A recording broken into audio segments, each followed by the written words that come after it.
चंद्रमा की उत्पत्ति के संबंध में शोधकर्ता मानते हैं कि अरबों साल पहले एक बड़ा एस्टेरॉयड पृथ्वी से टकराया था। इस टक्कर के फलस्वरूप चांद का जन्म हुआ। शोधकर्ता अपने इस सिद्धांत के पीछे ओपीली के अंतरिक्ष यात्रियों के जरिए चांद से लाई गई चट्टानों का टुकड़ा का हवाला देते हैं। इन चट्टान के टुकड़ों पर थिया नाम के ग्रह की निशानियां दिखाई देती हैं। शोधकर्ताओं का दावा है कि उनकी खोज पुख्ता करती है कि चंद्रमा की उत्पत्ति टक्कर के बाद हुई भारी बदलाव का नतीजा है। ये अध्ययन एक साइंस पत्रिका में भी प्रकाशित हुआ था। वैसे ये कोई नया सिद्धांत नहीं है।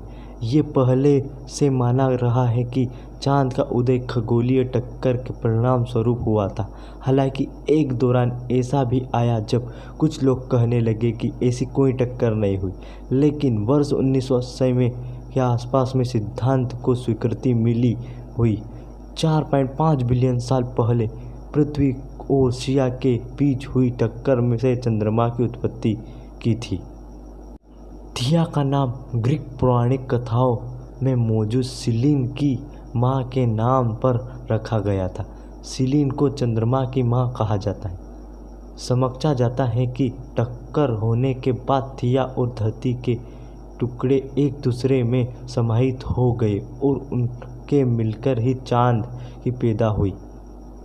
ये सबसे आसान थ्योरी है जो कंप्यूटर सिमुलेशन से भी मेल खाती है, लेकिन इसकी सबसे बड़ी दिक्कत ये है कि किसी ने भी थिया और की मौजूदगी का प्रमाण चांद के चट्टानों में नहीं देखा है। चंद्रमा पर बेशक थिया के निशान मिले हैं, लेकिन इसकी संरचना आमतौर पर पृथ्वी सरीखी है। अध्ययनकर्ताओं की टीम ने अनुवा यूनिवर्सिटी ऑफ गवर्नमेंट के डेनियल हेवाइटर के अनुसार अब तक किसी को इस टक्कर सिद्धांत के ने दमदार सबूत नहीं मिले थे। उन्होंने कहा, पृथ्वी और चंद्रमा के बीच छोटे छोटे अंतर हैं जिसे हमने इन नमूनों में खोज निकाला है। यह टक्कर की अवधारणा को पुख्ता करते हैं। ऑक्सफोर्ड यूनिवर्सिटी के प्रोफेसर हेडिन उन वैज्ञानिकों में से हैं जो ये देखकर चकित हैं कि चांद की चट्टानों पर मिली थिया की सामग्री और पृथ्वी के बीच अंतर बहुत मामूली और सूक्ष्म है।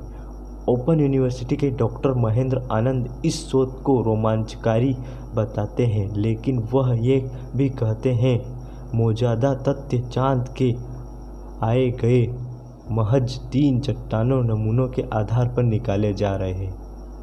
हमें इन चट्टानों को पूरे चंद्रमा का प्रतिनिधि मानने के प्रति सावधानी बरतनी चाहिए।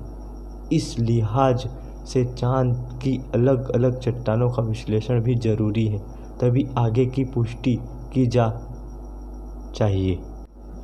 कुछ और सिद्धांत बताते हैं कि चांद और पृथ्वी की संरचना लगभग एक जैसी क्यों है, क्योंकि टक्कर से पहले पृथ्वी और अधिक गति से घूमती थी।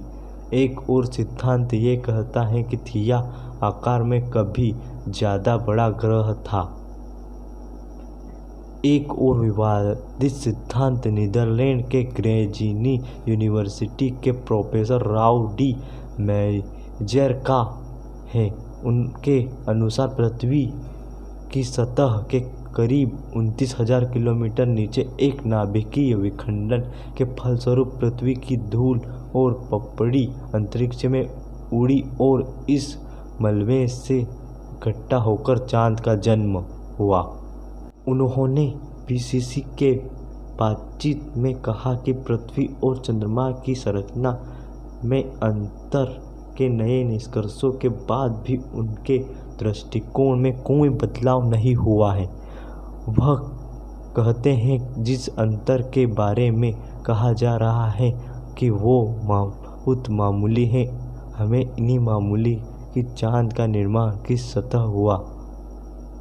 ज़रूरत है कि हम चांद पर जाएं और उसकी सतह के काफ़ी नीचे की चट्टानों को खोजें जो अब तक अंतरिक्ष में आने वाली अधिकियों और खगोलीय प्रभारों से प्रदूषित नहीं हुई। अधिकतर लोगों ने यही बताया है कि एक एस्टेरॉयड या कोई भी ग्रह के टकराने से धरती पर चांद की उत्पत्ति हुई है। और यह सत्य भी है, क्योंकि चांद और धरती की सतह एक दूसरे से बहुत मिलती है।